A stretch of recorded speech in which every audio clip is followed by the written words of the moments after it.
Hello, and welcome to 5 Minute Math. Today we are looking at the TEKS tool strip diagram, focusing on part-whole relationships with a problem related to TEKS 4.10b, and we will solve it in 5 minutes or less.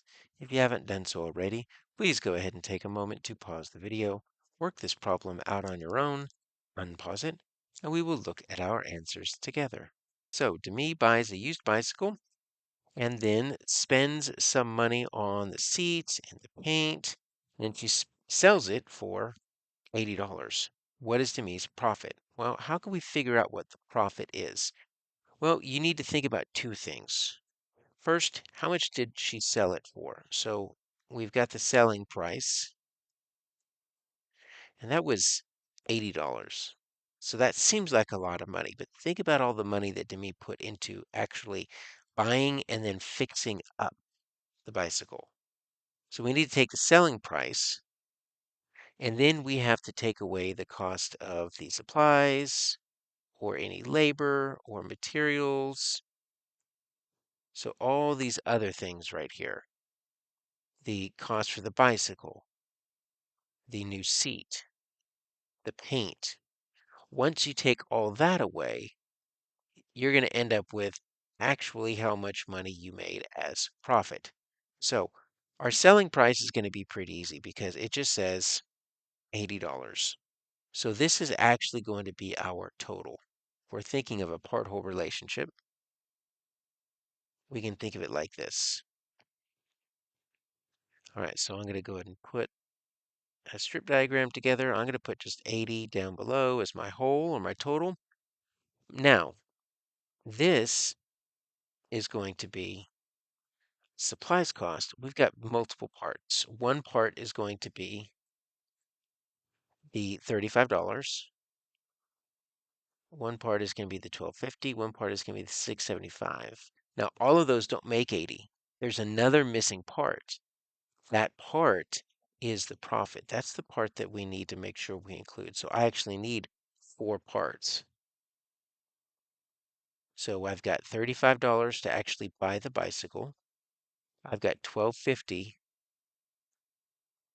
for a new seat. I've got $6.75, and I'm not making the spaces proportional. I'm just making them whatever size, just to visualize the four parts. $6.75 is for the paint, and then the profit. See this little tiny part over there? That's how much money she actually walks away with.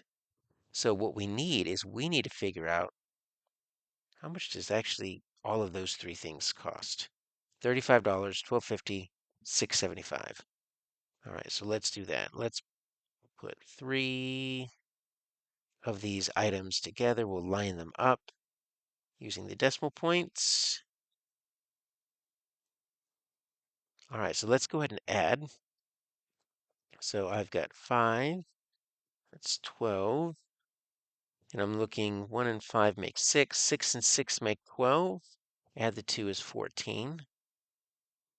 And then 1 and 3 make 4. Add the 1 is 5. All right, so altogether, even though she made $80 from selling it, it cost $54.25 to buy it. So that's definitely going to eat into her profit. That's a big chunk of change to actually buy the thing. So now all we need to do is subtract. We've got an $80 selling price, right? All of this right here is 54.25. So now I've got my classic part whole to where I just need to take my 54.25 from my 80. So let's do that. Let's put it over here. I'm going to make sure it's 80.00. And I have a whole lot of regrouping to do. So let's do it carefully. I have to go all the way over to the first non-zero digit. That's going to be 8. So I'm going to leave 7. Now I've got 10 ones. I'm going to take a 1, leaving 9. Now I've got 10 dimes. I'm going to take a dime, leaving 9. Now I've got 10 pennies. Now I can subtract. So 10 minus 5, that's going to be 5. 9 minus 2, that's going to be 7. 9 minus 4, that's going to be 5. And then that's 7 minus 5, that's going to be 2. So even though she sold it for $80, she only walks away with the $25.75.